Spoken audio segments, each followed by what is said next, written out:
आज हम बात करेंगे पीबी शेले की एक बहुत ही मशहूर लिरिकल ड्रामा जिसका नाम है प्रोमेथियस अनबाउंड, जो कि 4 एक्ट्स पर मुश्तमिल है।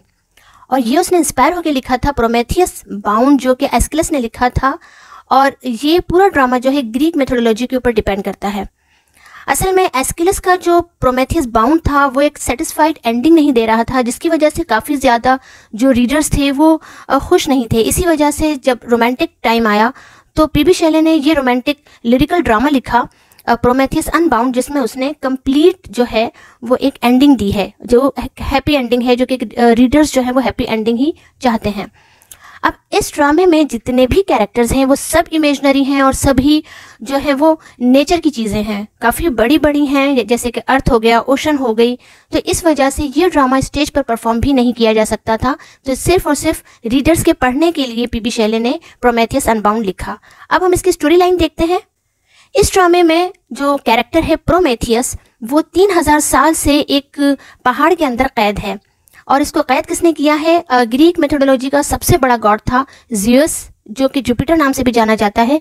उसने इसको इसलिए कैद किया था क्योंकि इसने एक दफ़ा हेवन से फायर ली थी, आग ली थी इंसानों के लिए, क्योंकि इंसानों को सबसे ज़्यादा आग की ज़रूरत थी। और इसने वहाँ से चोरी करके इंसानों को आग दे दी थी, सिर्फ और सिर्फ ह्यूमैनिटी को सर्व करने के लिए, जो कि जुपिटर को बात बहुत बुरी लगी और इस बात पे उसको इतनी बड़ी सज़ा दी कि उसको एक पहाड़ के अंदर कैद कर दिया। और उस पहाड़ में इस तरीके से कैद किया कि उसको मुकम्मल तौर पे जंजीरों से बांध दिया। और वहाँ पे एक ईगल रोज़ आना आता था और उसके ऑर्गन्स को खा जाता था। और जब मॉर्निंग होती थी तो ये सारे के सारे ऑर्गन्स रिजेनरेट हो जाते थे और अगले दिन वो दोबारा इसी प्रोसेस, इसी तकलीफ से गुजरता था। तो काफ़ी अजियतनाक उसको तकलीफ दी जा रही थी।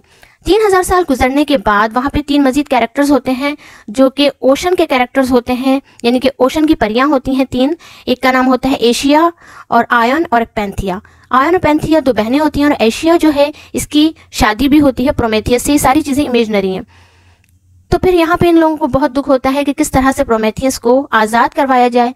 और प्रोमेथियस जो है तमाम जितनी भी नेचुरल चीज़ें होती हैं, जैसे कि पहाड़, ज़मीन और चांद, इन सबसे पूछता है कि मैंने जो है जुपिटर को एक कर्स दिया था, एक बद्दुआ दी थी, पर वो मैं इतने सालों बाद भूल गया हूँ, मुझे वो याद दिलाओ कि वो बद्दुआ क्या थी। पर किसी को भी वो बद्दुआ जो है बताने की हिम्मत नहीं होती। वो सब कहते हैं कि हमें याद तो है पर हम वो नहीं बता सकते। और अर्थ कहती है कि तुम मुझे बहुत पसंद हो, जब तुम पैदा हुए थे तो तुम मुझे बहुत अच्छा लगा था, एक उम्मीद जागी थी कि तुम ह्यूमैनिटी के लिए काम करोगे, पर मुझे बहुत दुख है, बट फिर भी मैं तुम्हें वो कर्स, वो बद्दुआ जो तुमने जुपिटर को दी थी, मैं नहीं बता सकती, मैं इस चीज़ से डरती हूँ।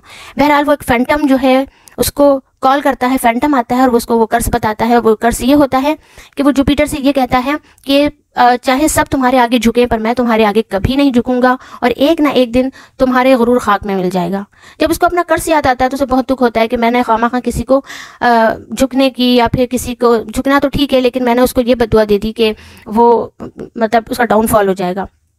इसके बाद जो है वो 3 जो कैरेक्टर्स हैं, ये जो 3 परियां हैं, ये ख्वाब देखती हैं कि कोई स्पिरिट है जिसके पीछे ये लोग भाग रही हैं। जब सुबह उठती हैं तो वो इस स्पिरिट की तलाश में निकल जाती हैं और एक गार में पहुंचती हैं। गार में एक बहुत बड़ा जो है वो सुपरनेचुरल कैरेक्टर होता है। वो जाके हेवन में जाके देखता है तो उसे पता चलता है कि जुपिटर बहुत खुश है, एक सेलिब्रेशन कर रहा है क्योंकि उसका एक बेटा पैदा हुआ है और वो ज़्यादा ताकतवर है। बहरहाल उसका बेटा पैदा होते ही उसको थ्रोन से नीचे उठा के पटक देता है और इस तरह उसका डाउनफॉल हो जाता है। प्रोमेथियस आज़ाद हो जाता है और वो अपनी बीवी एशिया के साथ एक गार में रहने लगता है और वो और भी ज़्यादा ह्यूमैनिटी को सर्व करने लगता है। जिस दिन वो आज़ाद होता है उस दिन काफ़ी जो है वो अच्छे म्यूज़िक, अच्छी बाजे बज रहे होते हैं, जिसकी वजह से जितने भी इंसान होते हैं वहाँ सबके अंदर खुशी की लहर दौड़ जाती है, जबकि इससे पहले सारे इंसान आपस में लड़ झगड़ रहे होते हैं और एक दुख का माहौल होता है। लेकिन प्रोमेथियस के आज़ाद होते ही सब खुश हो जाते हैं और लास्ट में अर्थ जो है वो भी पहले जो है वो काफ़ी जहरीले पौधे उगा रही होती है, लेकिन अब वो भी अच्छे अच्छे पौधे उगाती है और मतलब